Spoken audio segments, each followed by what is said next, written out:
Shalom bien-aimés dans le Seigneur, partout où vous nous suivez, que le shalom de notre Père Céleste vous soit donné au nom puissant de son Fils Jésus-Christ. Nous voici encore dans notre espace, moment d'encouragement. Bien-aimés, pour aujourd'hui, le Seigneur veut réconforter la foi d'un serviteur, la foi d'un enfant de Dieu. Et bien-aimés, sur ce, j'aimerais juste nous parler sur un thème, la foi inébranlable. La foi inébranlable. Vous savez, mes frères et sœurs, la foi est un élément clé. Un élément clé pour notre épanouissement spirituel. Vous ne pouvez pas vous épanouir si vous n'êtes pas un homme ou une femme de foi. Sur ce, lorsque nous parlons de la foi inébranlable, nous voulons juste parler d'une foi qui tient devant les épreuves, une foi qui n'est pas stagnante, une foi qui est en mouvement. Mais bien aimés dans le Seigneur, nous allons lire un morceau de la parole de Dieu dans le livre de Jean, l'évangile selon Jean, le chapitre 14, le verset 14. J'aimerais lire cela. La Bible dit ceci: si vous demandez quelque chose en mon nom, je le ferai. Oh, j'aime beaucoup ce texte. Si vous demandez quelque chose en mon nom, je le ferai. Bien-aimés, ici, il s'agit de demander. Or, nous sommes en train de parler de la foi. Vous ne pouvez pas demander au Père Céleste si vous n'avez pas la foi. C'est très important, bien-aimés, lorsque nous nous approchons devant notre Dieu, d'avoir la foi dans notre cœur. Parce que si vous n'avez pas la foi et que vous vous approchez devant le trône du Seigneur, vous ne faites que, je ne sais pas si chanter comme la cigale. Mais notre prière doit avoir l'efficacité, doit avoir la puissance. Or, pour que nos prières puissent avoir la puissance, nous devons être des hommes et des femmes de foi. C'est important. J'aimerais m'adresser à quelqu'un de ne pas rester hypnotisé ou soit silencieux devant un problème qui vous tourmente, devant un problème qui vous rend mal à l'aise. Mais qu'est-ce que nous devons faire à tous les problèmes qui nous arrivent ou à nos besoins? Si nous voulons avoir quelque chose, bien-aimés dans le Seigneur, le Père Céleste nous dit à travers son Fils que si nous demandons quelque chose en son nom, il nous donnera la chose. Bien-aimés, vous êtes appelés à surmonter les choses qui vous arrivent. Un homme de foi, ou soit quand nous parlons de foi inébranlable, c'est une foi qui nous pousse, quelles que soient les circonstances, quels que soient les moments difficiles, mais c'est une foi qui nous pousse d'aller de l'avant. C'est une foi qui nous pousse d'aller expérimenter la chose de demander à l'Éternel, notre Dieu. C'est pourquoi, bien-aimés dans le Seigneur, quel que soit le temps que vous traversez, même si vous traversez des moments de dépression, de stress, j'aimerais te dire une chose, que en toi, le Seigneur a mis la foi. Et cette foi que le Seigneur a déposée, tu dois normalement développer cette foi, jusqu'à ce que votre foi soit inébranlable. Je ne sais pas qu'est-ce qui peut détruire votre foi, ou ce qui est en train déjà de détruire votre foi. Peut-être c'est ce problème-là qui est en train de détruire votre foi.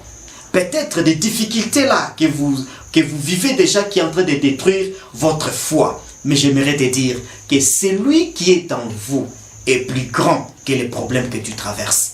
Tu dois te lever, bien-aimé dans le Seigneur. Tu dois te lever et prendre possession. Je t'interdis, bien-aimé dans le Seigneur, de ne pas vivre ce qui n'est pas la volonté de Dieu dans votre vie. Un homme qui a une foi inébranlable n'accepte jamais que le projet du diable puisse s'accomplir dans sa vie. Mais c'est un homme qui se lève lorsqu'il voit qu'il vit le contraire de ce que Dieu a prévu pour sa vie. Il se lève, il commence à prier. Bien-aimés dans le Seigneur, nous devons tourner notre regard vers le Seigneur. N'accepte jamais une condition de vie qui n'est pas la volonté de Dieu de prendre l'ampleur dans votre vie. Il y a un morceau ou un passage biblique dans les livres des psaumes, dans le livre des psaumes 118, au chapitre 17, pardon. La Bible dit ceci, je ne mourrai pas, je vivrai, je ne mourrai pas. Voilà, le psalmiste ici nous démontre la foi. Il est en train de nous démontrer la foi par rapport à une circonstance, par rapport à des réalités, par rapport à des réalités que les diables cherchent à lui soumettre. Mais ici, le psalmiste est en train de démontrer sa foi. La mort est là. Mais lui, il refuse. Il dit, je ne mourrai pas, je vivrai. Donc, c'est-à-dire, bien-aimé dans le Seigneur, un homme qui a la foi, peut, bien-aimé dans le Seigneur, détruire tout ce que les diables, tout ce que l'ennemi est en train de projeter contre sa vie. Qu'est-ce que vous constatez dans votre vie? Des choses qui vous semblent un peu des phénomènes bizarres qui vous arrivent. Qu'est-ce que vous constatez? Qu'est-ce que vous comprenez par là? Est-ce que vous devez vous taire ou vous devez parler, bien-aimé dans le Seigneur? Sur votre langue, le Seigneur a déversé la force. Le Seigneur a déversé la puissance. En vous, bien-aimé dans le Seigneur. En vous, il y a une puissance. En vous, il y a une force qui peut changer les choses. J'aimerais te dire ou te demander de te lever. Lève-toi, bien-aimé dans le Seigneur. Lève-toi. Change ces circonstances. Notre Dieu, c'est un Dieu, il est le maître des temps, c'est ce que la Bible dit. Il est le maître des temps et des circonstances. Et le Seigneur, notre Dieu, veille et nous demande, à nous bien-aimés dans le Seigneur, de demander tout ce que nous voudrions, tout bien-aimés dans le Seigneur. Il n'a pas limité. Le Seigneur ne s'est pas limité de nous donner telle et telle chose. Mais le Seigneur nous a dit, demandez tout ce que vous demanderez en priant. Moi, l'Éternel, je le ferai à votre place. J'aimerais m'adresser à quelqu'un bien-aimé. Qu'est-ce que vous constatez comme un phénomène bizarre qui se manifeste dans votre vie ou dans votre famille? Qu'est-ce qui se manifeste, bien-aimé, dans le Seigneur? Mais le Seigneur a investi en toi une puissance, un pouvoir, bien-aimé, dans le Seigneur. C'est ce que la Bible dit dans l'Évangile, selon Marc, le chapitre 16, les versets 17 à 18. Bien-aimés dans le Seigneur, nous devons apprendre à confesser le contraire de ce que nous voyons et vivons. Nous devons apprendre à confesser.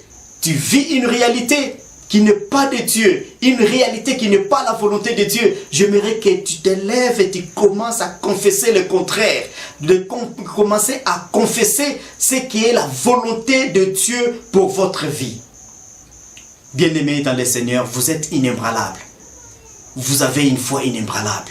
Vous êtes inébranlable non parce que vous êtes fort ou vous êtes riche. Non, mais plutôt parce que vous avez un Dieu fort et riche. Soyez bénis, bien-aimés dans le Seigneur.